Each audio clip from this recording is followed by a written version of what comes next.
எடப்பாடி அவர்களுடைய மேலான வழிகாட்டுதலோடு எழுச்சியோடு நடைபெற்று வருகிற இந்த புனித பணியிலே மகுடம் சூட்டுகின்ற வகையில 50வது வார பின்னை பிரச்சாரத்தை நம்முடைய ஆற்றமிக்க அம்மா பேரவையினுடைய மாவட்ட செயலாளரும் முன்னாள் சேர்மனுமான 50 வாரங்கள் தொடர்ந்து எத்தனை தடைக்கற்கள் இருந்தாலும் அவற்றையெல்லாம் தகர்த்து எறிந்து வெற்றிகரமாக இதை நடத்தி கொடுத்திருக்கிற நம்முடைய தமிழகன் அவர்களுக்கு நம் அனைவரின் சார்பில் நன்றியும் வாழ்த்துக்களையும் பாராட்டுகளையும் தெரிவித்து அது குறிப்பாக திருமங்கலம் சட்டமன்ற தொகுதியில 100 வாரங்கள் இந்த திணை பிரச்சாரத்தை வெற்றிகரமாக நடத்துவதற்கு ஆற்றல் மிக்க நம்முடைய ஒன்றிய கழகத்துடைய செயலாளரும் ஆற்றலின் வடிவமாக இருக்கிற நம்முடைய பாசத்திற்குரிய போற்றுதற்குரிய வழக்கறிஞர் அன்பழகன் அவர்களுக்கு நன்றியும் வாழ்த்துக்களையும் பாராட்டுகளையும் தெரிவித்துக் கொண்டு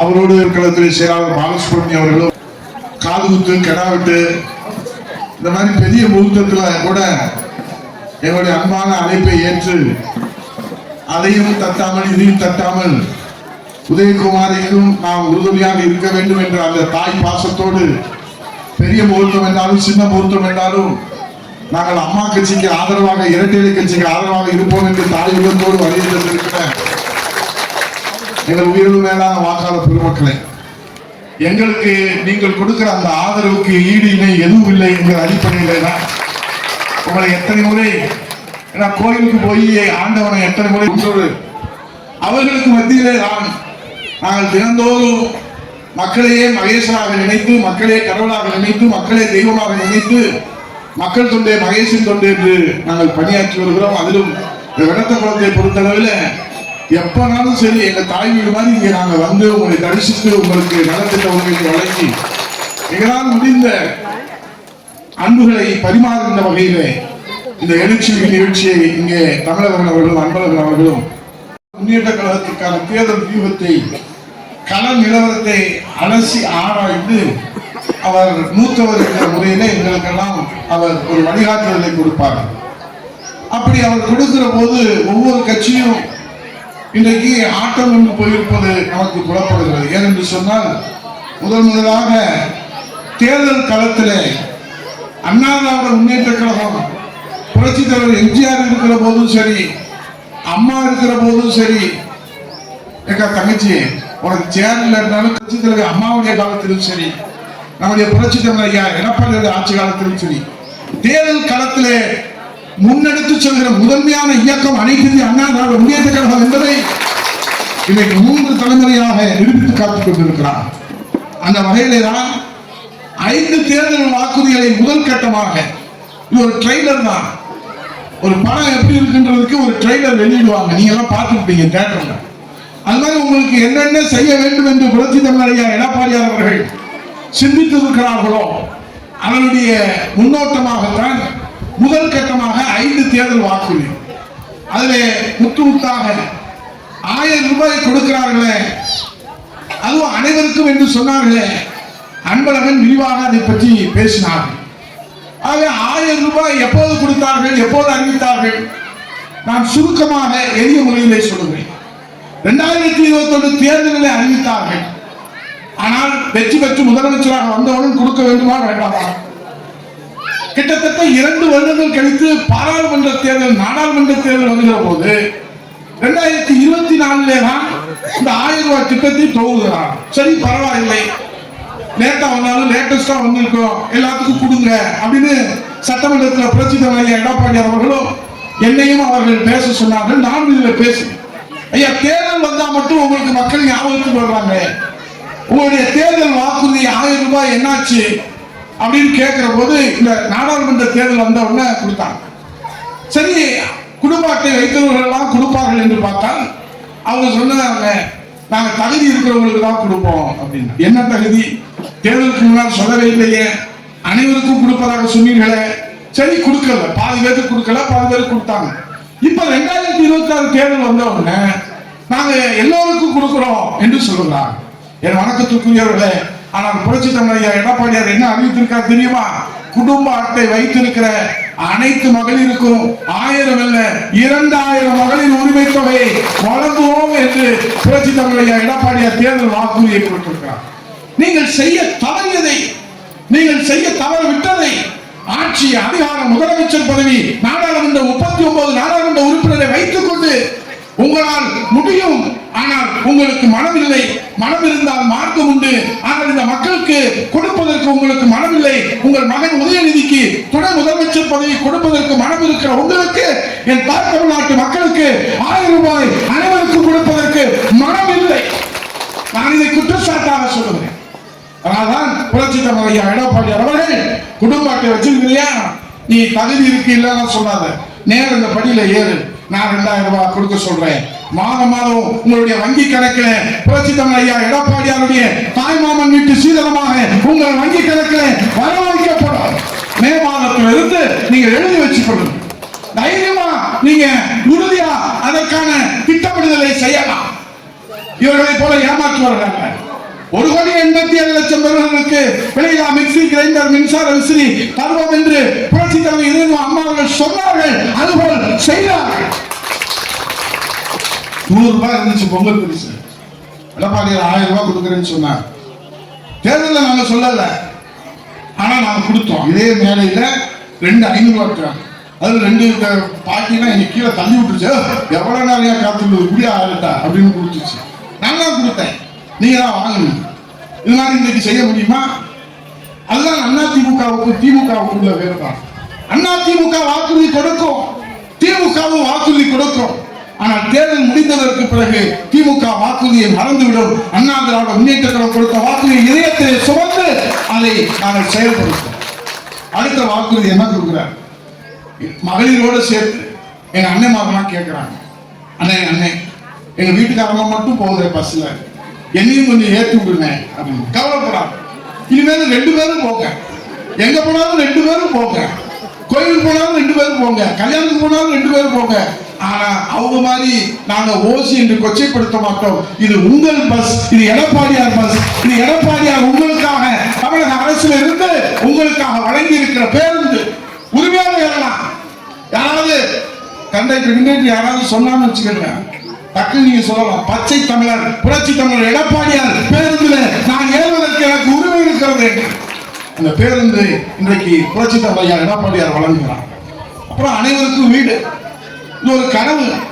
நாங்க வருவாய்த்துறையில பட்டா சொல்லுவோம், நான் பிறந்த மண்ணில, நான் அவதரித்த இந்த மண்ணில, நான் தாய் வயிற்றிலே பிறந்த இந்த மண்ணில எனக்கு ஒரு பிடி மண்ணாவது சொந்தமாக இருக்க வேண்டும் என்ற அந்த லட்சிய கனவை நினைவாக்குகின்ற வகையிலே தான் புரட்சி தலைவர் அம்மா அவர்கள் 25,000 பேர்களுக்கு 10 ஆண்டுகளிலே வீட்டு மனை பட்டா வழங்கி சரித்திர சாதனை படைத்தார். இவங்க மாதிரி சும்மா வெறும் பேப்பர்ல கொடுக்கறது இல்லை, பட்டா நிலத்துல இருக்கணும், அளந்து கொடுக்கணும். இப்போது புரட்சி தலைவர் எடப்பாடியார் அனைவருக்கும் வீடு. வீடுனா சும்மா சாதாரண வீடு இல்ல, காங்கிரீட் வீடுகளை வீடு இல்லாதவர்களுக்கு, இடம் இல்லாதவர்களுக்கு இடத்தை அரசே வாங்கி அவர்களுக்கு கட்டி கொடுப்போம் என்ற உறுதியை கொடுத்திருக்கிறார்கள். நகர்ப்புறத்தில் இருப்பவர்களுக்கு தனி வீடு கட்டுவதற்கு இடம் இல்லாத காரணத்தினாலே நகர்ப்புறத்தில் இருப்பவர்களுக்கு அடுக்குமாடி வீடுகளும், இது போன்ற கிராம பகுதியில ஊரக பகுதியில் இருப்பவர்களுக்கு தனி வீடுகளும். ஏப்பா உதயகுமார், இந்த முகூர்த்தம் அதுமா, கை மாசம் அதுமா, நீ சொல்றியே நம்பலாமா? நான் சொல்றேன், இந்த உலகத்திலேயே புரட்சி தமிழர் ஐயா எடப்பாடியார் செய்வதைத்தான் சொல்லுவார், சொல்வதைத்தான் செய்வார். அவர் நம்மை போன்ற சாமானியர், நம்மை போன்ற எளியவர், நம்மை போன்று ஒரு விவசாயி. அவருக்கு கஷ்டம் தெரியும். ஸ்டாலின் மாதிரி முதலமைச்சருக்கு மகனாக பிறந்து அரசியல் பின்புலத்தோடு முதலமைச்சராக வரவில்லை. நிலத்தில் ஏர் பிடித்து, கலப்பை பிடித்து, அந்த ஏர் உழவனாக, ஒரு விவசாயியாக, ஒரு சாமானியராக, தாயுள்ளம் கொண்டவராக, கருணை உள்ளம் கொண்டவராக, இன்றைக்கு 8 கோடி தமிழர்களுடைய நம்பிக்கை நட்சத்திரமாக நாளைய முதலமைச்சராக புரட்சி தமிழர் ஐயா எடப்பாடியார் அரியணையிலே நீங்கள் அமர்த்துங்கள். இதை செய்து கொடுப்பார். நாங்கள் கொண்டு வருவோம் அந்த திட்டத்தை. நாங்கள் ஜாதி பார்க்க மாட்டோம், மதம் பார்க்க மாட்டோம், கட்சி பார்க்க மாட்டோம். புரட்சி தமிழர் ஐயா எடப்பாடியார் அவர்களும் சரி, அம்மா அவர்களும் சரி, 20 கிலோ விலையில்லாத அரிசி என்று அன்னபூரணி அறிவித்தாரே, ஜாதி பார்த்து மதம் பார்த்து அறிவித்தாரா? மடிக்கணினி என்று அறிவித்தாரே, ஜாதி பார்த்து மதம் பார்த்து இனம் பார்த்து கட்சி பார்த்து அறிவித்தாரா? பள்ளிக்கூடத்தில் காலடி எடுத்து வைக்கிற அத்தனை பிள்ளைகளுக்கும் அது குப்பன் மகனாக இருந்தாலும் சுப்பன் மகனாக இருந்தாலும் அனைவருக்கும் அடிக்கல்வி கொடுத்த ஒரே அரசு புரட்சியாளர் இளைஞர் அம்மாவுடைய அரசு. ஆனா இப்ப அவங்க அடிக்கல்வி கொடுக்கல, நாங்க கத்தி கத்தி தொண்டை தண்ணி நான் போச்சு சட்டசபை. ஐயா தாலிக்கு தங்கம் கொடுங்க, ஐயா மடிக்கல்வி கொடுங்க, அதெல்லாம் இப்ப கொடுக்க மாட்டோம், கொடுத்தா மறந்துடுவாங்க. அந்த தேர்தல் வந்தால்தான் உங்களுக்கு மடிக்கல்வி கொடுக்கணும். அது 20 லட்சம் நாங்க கூட பரவாயில்ல, 20 லட்சம் இளைஞர்களுக்கு வாழ்வுல ஒளி வச்சு வைக்கிறாங்க. இப்ப பார்த்தா 10 லட்சங்கிறாரு தங்கம் தென்னரசு நிதி அமைச்சர், நல்ல அமைச்சர் தான். ஆனா அவரும் இப்ப போய் பேச ஆரம்பிச்சுட்டாரு. ஆனா நிதிநிலை அறிக்கையில 20 லட்சம் 10 லட்சம். அந்த அக்கா சொல்லு, ஏப்பா தம்பி மடிக்கல்வி கொடுத்தா என்ன கொடுப்பாங்க, வெயிலிய மண்டே புறத்து இந்த சூரியன் கரும்பு தருவியா தரமாட்டியா அப்படின்னு அந்த அக்கா. மடிக்கணினி என்பது மிக மிக முக்கியமான. நிழல்ல கூட உட்கார்த்தாங்க, அந்த சைடு உட்காரு, சும்மா நிழல்ல உட்காரு, வெயிலா இருக்கிற தங்கச்சி பரவாயில்ல திட்டம்.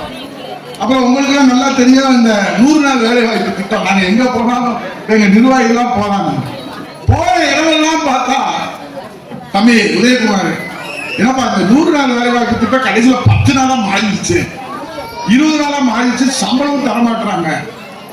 ஏன்னா கணக்கு கொடுத்தா தானே அவங்க காசு கொடுப்பாங்க. இவங்க கணக்கு கொடுக்கறதுல தயக்கம், என்ன தயக்கம்னு நமக்கு தெரியல. ஆக கணக்கு கொடுத்தாதான் மத்திய அரசு காசு கொடுக்கின்றது அடிப்படை. ஆகவேதான் இன்றைக்கு புரட்சி தமிழர் எடப்பாடியார் கொடுத்த அழுத்தத்தின் காரணமாக நிலுவையில் இருந்த 2999 கோடி இன்றைக்கு சம்பள நிலுவைத் தொகையை 100 நாள் வேலைவாய்ப்பு திட்டத்திற்கு பெற்றுத் தந்ததோடு மட்டுமல்லாமல் 100 நாட்களை 125 நாட்களாக இன்றைக்கு உயர்த்தி கொடுத்திருக்கிறார் நம்முடைய புரட்சி தமிழர் எடப்பாடியார். முதலமைச்சராக வந்தவர் உறுதியாக சொல்லுகிறேன் 150 நாள் வேலை வாய்ப்பை உங்களுக்கு புரட்சி தமிழர் எடப்பாடியார் அவர்கள் பெற்றுத் தருவார். அழுத்தம் கொடுக்கணும், சும்மா கடிதம் எழுதிட்டு நம்ம கதை எழுதக்கூடாது. மத்திய அரசு இடத்துல அதிகாரம் இருக்கிற போது போராடணும். எங்கள் மக்கள், நீங்க இருக்கக்கூடிய எங்கள் சகோதரிகள், எங்கள் தாய்மார்கள், எங்கள் பெற்றெடுக்காத தாய், எங்கள் உடன்பிறவாத சகோதர சகோதரிகள் 85% பெண்கள், மாற்றுத்திறனாளி, பிற்படுத்தப்பட்டோ மிகவும் பிற்படுத்தப்பட்டோ ஆதிதிராவிட ஒடுக்கப்பட்டோ விளிம்பு நிலை மக்கள் இந்த வேலை வாய்ப்பு திட்டம் அதை நீங்க முறையை செயல்படுத்த வேண்டாமா? 10 ஆண்டுகள் அண்ணா திராவிட முன்னேற்ற கழக ஆட்சியில எப்படி இருந்தது உங்களுக்கு நல்லா தெரியும். 100 நாள் வேலை முடிச்சுட்டு வீட்டுல ரெஸ்ட் எடுப்பீங்க, சம்பளம் உங்களை தேடி வந்துச்சு. இப்ப நம்ம தேடி தேடி அடைஞ்சாலும் வேலை இல்லை. நாங்க இப்ப ஊருக்கெல்லாம் போகும்போது எல்லாரும் சொல்றது ஒன்னே ஒண்ணுதான், தம்பி உதயகுமார் 100 நாள் வேலை வாய்ப்பு. ஆகவே அதை 150 நாட்கள் இது என்னன்னு சொல்றாரு. பெண்களுக்கு கொடுக்கிற வேலை வாய்ப்பை ஒழுங்கா பெற்றுத்தர முடியாத மாண்புமிகு முதலமைச்சர் ஸ்டாலின் நேற்று பெண்கள் உரிமை மாநாட்டில் சொல்றாரு, பெண்கள் தான் இந்த நாட்டின் கண்கள், ஆகவே பெண்களுக்கு நாங்கள் உரிமை. நீங்க பேசலாமா? உங்க தங்கச்சி வச்சுட்டு பேசலாமா? இன்னைக்கு பெண்களுக்கு எவ்வளவு கொடுமை நடக்குது, எவ்வளவு வேதனையோடு இருக்காங்க, எவ்வளவு கண்ணீரோடு இருக்காங்க. தமிழக சொன்னாரு, மின்சார கட்டணத்தை நாங்க ஏத்தணுமா? 3 முறை ஏத்திட்டீங்களே, பாலியல் அது நல்லா இருக்கீங்களா? இதெல்லாம் கிராமத்துல சொல்லுவாங்க, இப்படி செய்யறாங்க, என்னப்பா பண்ண கலைவிடா, அவனுக்கு ஏதாவது ஆண்டவன் பார்த்துக்கிறாங்க மாதிரி உங்களை ஆண்டவன் தான் பார்த்து 3 முறை சொத்து வரியை 3 முறை உயர்த்திருக்கிறேன், குப்பை வரியை உயர்த்திருக்கிறார்களே, இது நியாயமா? சட்டசபையில கேட்கிறோம், 8 ஆண்டுகள் 1 பைசா கூட மின்சார கட்டணத்தை உயர்த்தாத அரசு புரட்சி தலைவர் அம்மாவுடைய அரசு. எங்களுக்கு தானே மத்திய அரசு அழுத்தம் கொடுத்தாங்க, நாங்க அதுக்காக விட்டுட்டோமா? உங்க மேல தலையில சுமத்தலாம், அரசை ஏற்றுக்கொண்டது, அதுக்காக நீங்க தேர்ந்தெடுத்திருக்கிறீங்க. அதே போல 5வது வாக்குறுதி 5 லட்சம் மகளிருக்கு 2 சக்கர வாகனம். என் தங்கச்சி எல்லாம் இந்த மகளிர் ஆர்மி இருக்காங்க, இங்க அப்படி ஸ்கூட்டியில பார்த்தா எங்க சாமிநாதன் பின்னாடி உட்காந்துருப்பாரு, சுமதி முன்னாடி ஓட்டிட்டு போயிட்டு இருப்பாங்க. மிந்திலாம் சாமிநாதன் ஓட்டுவாரு, சுமதி பின்னாடி உட்காந்துருப்பான். அப்ப காலம் மாறிடுச்சு. ஏன்னா நம்ம இருக்கிறது மீனாட்சி பட்டம், இங்க மீனாட்சி ஆட்சி தான், சொக்கநாதருக்கு மரியாதையே கிடையாது. எல்லாரும் வீட்டுல உதவிக்கலாம், உங்க வீட்டுல அப்படிதான், எல்லாரும் வீட்டுல அப்படித்தான், எல்லாம் வெளியே ஒத்துக்க கூடாது, நம்ம மறைச்சிக்கணும். மீனாட்சி ஆட்சி அது சந்தோஷம் தானே. எனக்கு 2 பெண் குழந்தைகள் மீனாட்சியை பெற்றெடுத்திருக்காங்க நம்ம மீனாட்சி பட்டணத்துல. அவன் என் தங்க கார் ஓட்டிட்டு போறான், என் மருமகனை பக்கத்துல உட்கார வச்சுக்கிட்டு பார்க்க கண்கொள்ளா காட்சியா. ஏன்னா இன்னைக்கு பெண்கள் அதுதான் அம்மா சொன்னாங்க, என்னுடைய கனவு திட்டம் உழைக்கிற மகளிருக்கு 2 சக்கர வாகனம் கொடுக்கறாங்க. அவங்க கொடுக்கல, புரட்சி தமிழர் ஐயா எடப்பாடியார் மாண்புமிகு பாரத பிரதமர் மோடிஜி அவர்களை அழைத்து வந்து அந்த திட்டத்தை சென்னையில வச்சு துவக்கி வைத்து இருசக்கர வாகனம் கொடுத்தோம், நிறுத்திட்டோம். தாலிக்கு தங்கம் கொடுத்தா என்ன உங்க வீட்டுல எவ்வளவு அவ்வளவு போகுது, கொடுத்து தொலைங்க. நாங்க தானே கொடுத்தோம், நீங்க ஏன் கொடுத்தீங்க? பெண்களை ஊக்குவிக்கிறதுக்காக பட்டப்படிப்பு படித்தா ஒரு 50,000 ரூபாய், ஒரு பவுன் தங்கம். தங்கம் யாருமே வாங்க முடியல, தங்கம் வேணா பேர் வச்சுக்கலாம். நீங்க யாராவது ஒரு பவுன் வாங்க 1,10,000. நான் மேலே விட்டு கீழே இறங்குறதுக்குள்ள 1,20,000 என்ன சொல்லுவோம்? போன நாளும் 10,000 முடிச்சா. ஏன்னா எனக்கு 2ஆவது வேற பெண் குழந்தை இருக்குது, அதுக்கு வேற நகை நட்டு செய்யணும், எலெக்ஷன் வேற வருது. நகை விலையை பார்த்தா நமக்கு கிருகிருன்னு சுற்றுது. ஆனா அந்த ஒரு பவுன் அரசாங்கத்துல இருந்து தங்க காசு கொடுத்தா உனக்கு என்ன வந்துச்சு? உங்க அப்பா வீட்டு கருணாநிதி ஊரெல்லாம் அப்பையும் தலையை வைக்கிறிய, இந்த ஒரு பவுன் தங்க காசை கொடுத்தா இந்த ஏழை எளிது சாமானிய எத்தனை பேர் மஞ்சள் கயிறு போட்டு, எத்தனை பேரு திருமணத்துல இன்றைக்கு மஞ்சள் கயிறு மஞ்சள் கிழங்கை தாலியாக வைத்திருக்கிறார்களே, அந்த ஏழை குழந்தைகளுக்கு, அந்த பெண் குழந்தைகளுக்கு தான் பெற்றெடுத்த குழந்தையாக புரட்சி தலைவர் இதயதேவ அம்மா அவர்கள் தாய் மாமன் வீட்டு சீதனம் வருகிறதோ இல்லையோ, தாய் வீட்டு சீதனமாக ஒரு பவுன் தங்கம் 50,000 ரூபாய். அதை நிறுத்திட்டீங்கன்னா பாருங்க, இதெல்லாம் நல்லா இருக்கா? மடிக்கணி நிறுத்திட்டீங்க, இருசக்கர வாகனத்தை நிறுத்திட்டீங்க, கறவை மாடுகள் ஆடுகள் எல்லாத்தையும் நிறுத்திட்டேன். ஆனா பேச்சு மட்டும் எங்க அப்பா வாய்னா அவ்வளவு நீளமா. உங்களுக்கு நிறைவாக இந்த 5 வாக்குது 25,000 ரூபாய் மானியமா கொடுத்து எல்லா தங்கச்சிகளுக்கும் ஸ்கூட்டர் ஓட்ட தெரிந்தோ இல்லையோ வாங்கி வீட்லயாவது வச்சுக்குவோம், அப்புறம் கத்துக்குவோம்.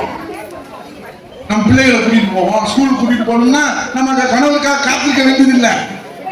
தமிழர் காலையில அந்த அக்கா தங்கச்சி பாப்பா ஸ்கூல்ல கொண்டு போய் விட்டுட்டு வைப்பாது, ஹெட் மாஸ்டர் இருக்குது அந்த வீட்டுல என் தங்கச்சி.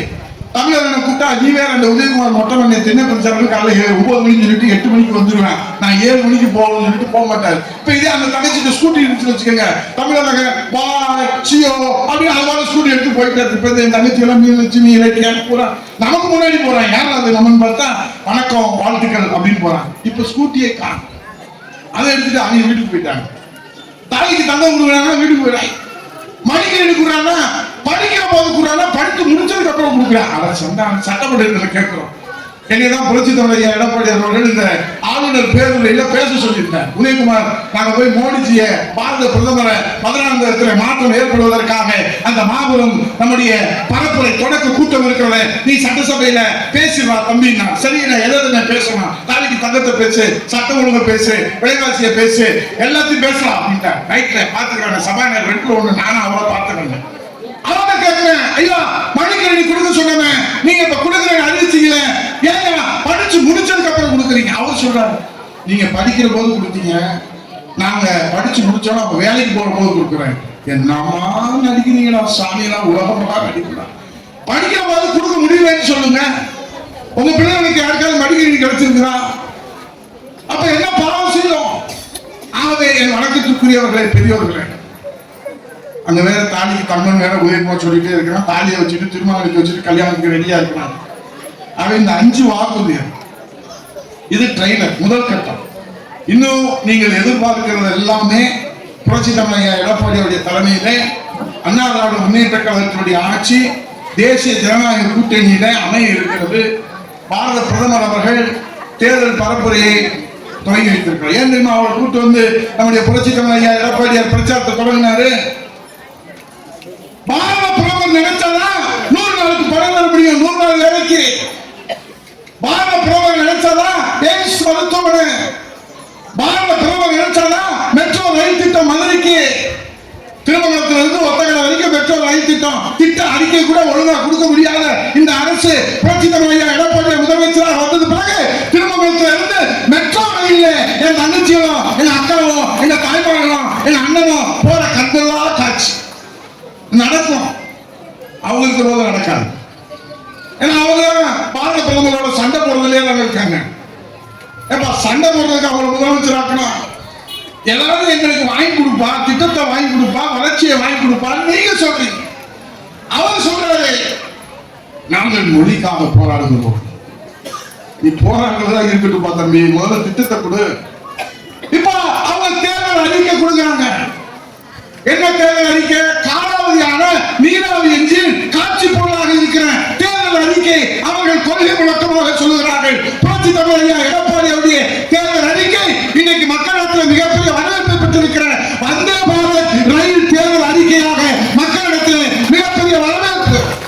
எங்க ஊருக்கு ஒரு வந்தே பாராட்டு எல்லாம் கொடுங்கன்னு கேட்கிறான். ஆகவே என் வணக்கத்துக்குரியவர் இந்த நிகழ்ச்சியை வெற்றிகரமாக தமிழக மக்களை காக்க தமிழகத்தை மீட்க